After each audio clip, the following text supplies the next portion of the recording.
주식 왕초보인 내가 대체 어디서부터 시작해야 하지? 오늘 영상은 바로 이런 분들을 위한 영상입니다. ETF 주식 왕초보를 고수에 가깝게 만들어줄 수 있는 투자책 딱 한 권을 추천해 드리려고 합니다. 오늘 소개할 책은 바로 ETF 투자의 모든 것입니다. 요즘 제 주변을 보면 ETF에 관심을 갖는 분들이 정말 많아졌습니다. 예전에는 주식 투자라고 하면 대부분 삼성전자나 애플, 테슬라, 엔비디아 같은 개별 종목을 먼저 떠올렸습니다. 뭔가 내가 아는 회사 주식을 사야 진짜 투자를 하는 것 같았죠. 그런데 요즘은 S&P 500 ETF, 나스닥 ETF, 월배당 ETF처럼 한 종목에 몰빵하기보다는 여러 기업에 나눠 투자할 수 있는 상품을 찾는 분들이 많아졌습니다. 이유는 간단합니다. 개별 종목 투자는 너무 어렵기 때문입니다. 그런데 ETF는 조금 달라요. ETF는 한 회사에만 투자하는 게 아니라 여러 종목을 한 번에 담아 놓은 상품입니다. 대표적으로 S&P 500 ETF가 있죠. 미국을 대표하는 500개 기업에 나눠서 투자하는 것입니다. 나스닥 100 ETF를 산다는 건 애플, 마이크로소프트, 엔비디아, 아마존 같은 기술 성장주 중심의 기업들에 한 번에 투자하는 것과 비슷합니다. 개별 기업 하나를 맞히는 게임이 아니라 큰 시장의 흐름에 올라타는 방식에 가까워요. 이게 ETF의 가장 큰 매력입니다. 초보자 입장에서는 개별 종목보다 심리적 부담이 훨씬 적습니다. 한 회사가 흔들려도 내 자산 전체가 무너지는 구조는 아니기 때문입니다. ETF를 공부하다 보면 크게 두 가지 고민으로 또 나뉩니다. 첫 번째는 자산을 키우고 싶은 고민입니다. 이런 분들은 S&P 500 ETF나 나스닥 100 ETF처럼 장기 성장에 초점을 맞춘 상품을 많이 보게 됩니다. 이게 책에서 추천하는 첫 번째이고, 두 번째는 현금 흐름을 만들고 싶은 고민입니다. 매달 분기마다 배당을 받으면서 생활비에 보태고 싶거나 은퇴 이후 현금 흐름을 만들고 싶은 분들이 여기에 해당합니다. 그런데 중요한 점이 있습니다. S&P 500 ETF에 투자하면 장기적인 주가 성장을 기대할 수 있지만 배당 자체가 아주 큰 편은 아닙니다. 반대로 배당 ETF만 집중하면 현금 흐름은 생길 수 있지만 성장성이 아쉬울 수 있습니다. 그래서 필요한 것이 둘이 섞는 겁니다. 성장형 ETF와 배당형 ETF를 함께 가져가는 방식입니다. 예를 들어 장기 성장에는 S&P 500이나 나스닥 100 ETF를 활용하고 현금 흐름에는 배당 성장 ETF를 일부 섞을 수 있습니다. 어떤 분들은 QQQ와 SCHD 같은 조합을 떠올릴 수 있습니다. QQQ는 성장성에 초점을 둔 ETF이고 슈드는 배당 성장 성격이 강한 ETF로 많이 알려져 있습니다. 물론 이 조합이 모두에게 정답이란 뜻은 아닙니다. 중요한 건 내 상황에 맞는 비율입니다. 2030처럼 투자 기간이 긴 분들은 성장형 ETF 비중을 높게 가져갈 수도 있습니다. 은퇴 시기가 길기 때문에 변동성을 견딜 여지가 상대적으로 큽니다. 반대로 50대, 60대처럼 은퇴가 가까운 분들은 현금 흐름과 변동성 관리가 더 중요할 수 있습니다. 이걸 꼭 기억하셔야 합니다. 중요한 건 내 소득, 내 지출, 나이, 내 투자 기간, 위험 감수 성향입니다. 또 하나 말씀드리고 싶은 게 있습니다. ETF는 재미가 없을 수 있습니다. 개별 주식처럼 하루에 20%, 30%씩 오르는 짜릿함은 적습니다. 누군가가 어떤 종목으로 단기간에 큰 돈을 벌었다는 이야기를 들으면 ETF 투자가 답답하고 느려 보일 수 있습니다. 그런데 투자에서 재미는 생각보다 위험한 단어입니다. 재미있는 투자는 보통 감정이 많이 개입됩니다. 감정이 많이 개입되면 사고팔기를 반복하게 됩니다.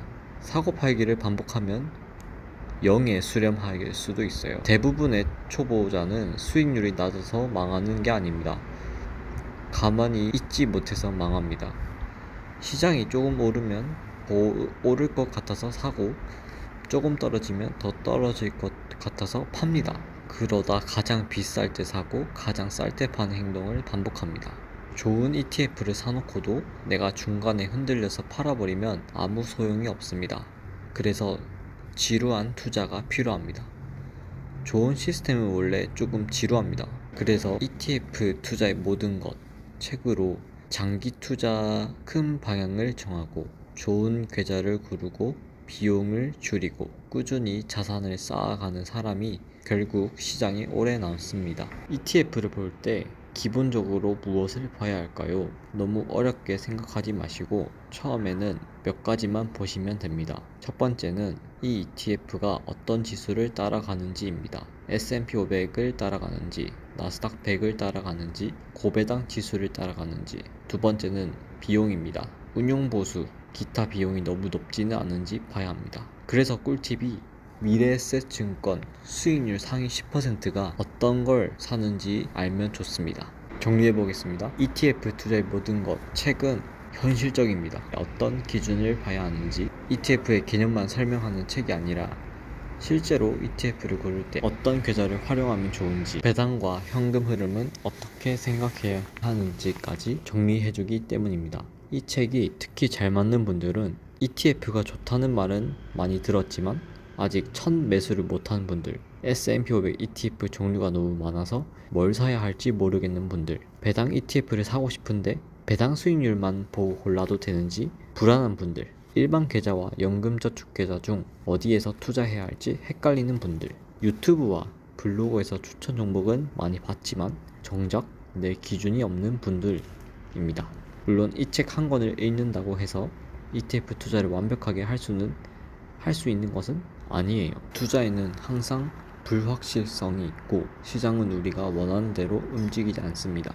S&P 500 ETF도 하락할 수 있고 나스닥 100 ETF도 더 크게 흔들릴 수 있어요. 배당 ETF도 분배금이 줄어들 수 있죠. 그러니까 ETF라고 해서 무조건 안전하다고 생각하면 안 됩니다. 많은 분들이 놓치는 것이 하나 있습니다. 바로 투자 계좌입니다. 대부분은 상품만 고민합니다. 어떤 ETF가 좋을까? 나스닥?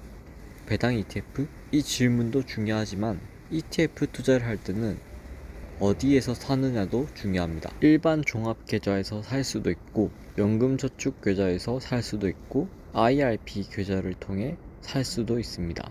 또 국내 상장 ETF를 살지 미국 상장 ETF를 살지에 따라서 세금 구조가 달라질 수도 있습니다. 초보자 입장에서는 이 부분이 정말 어렵습니다. 하지만 이 부분을 모르고 투자하면 나중에 차이가 꽤 커질 수 있습니다. 같은 ETF에 투자하더라도 어떤 계좌에서 운용하느냐에 따라 세금, 절세 효과, 인출 방식이 달라질 수 있기 때문입니다. 투자는 수익률만의 게임이 아닙니다. 세후 수익률의 게임입니다. 절세 계좌를 잘 활용하면 같은 수익률이라도 장기적으로 결과가 달라질 수 있습니다. 이건 마치 같은 양의 물을 양동이에 붓는 것과 비슷합니다. 양동이에 구멍이 많이 나 있으면 아무리 물을 많이 부어도 계속 새어나갑니다. 그런데 구멍을 막아 놓으면 같은 양의 물을 부어도 더 많이 나섭니다. 투자에서 세금과 비용은 바로 이 구멍과 같습니다. 이 책은 계좌 선택과 세금 차이까지 함께 다룬 점에서 저 같은 초보자에게 도움이 됩니다. 그래서 ETF를 시작하려는 분들 중에서 일반 계좌에서 사야 하나, 연금 계좌에 사야 하나 고민하고 계셨다면 이 책이 꽤 현실적인 도움을 줄 수 있습니다. 하지만 ETF는 초보자에게 좋은 출발점이 될 수 있습니다. 개별 종목을 하나하나 고르는 부담을 줄여주고 분산 투자를 쉽게 만들어줍니다. 그래서 장기 투자의 구조를 만들 수 있게 되는 거죠. 처음에는 단순하게 시작하면 좋습니다. 내가 투자하는 목적을 먼저 정하고 그 목적에 맞는 ETF를 공부하고 작은 금액으로 경험, 실제로 매수하는 것이 현실적입니다. 투자에서 가장 중요한 건 한 번에 대단한 수익을 내는 것이 아니라 오래 살아남는 것입니다. 제2의 월급도 하루아침에 만들어지는 게 아닙니다. 작은 배당, 작은 적립, 작은 기준이 쌓이면서 만들어지죠. 오늘 소개한 ETF 투자의 모든 것은 그 시작점을 잡아주는 책이라고 보시면 됩니다. ETF 투자를 바로 시작하고 싶으시다면 아래 고정 댓글 클릭하세요.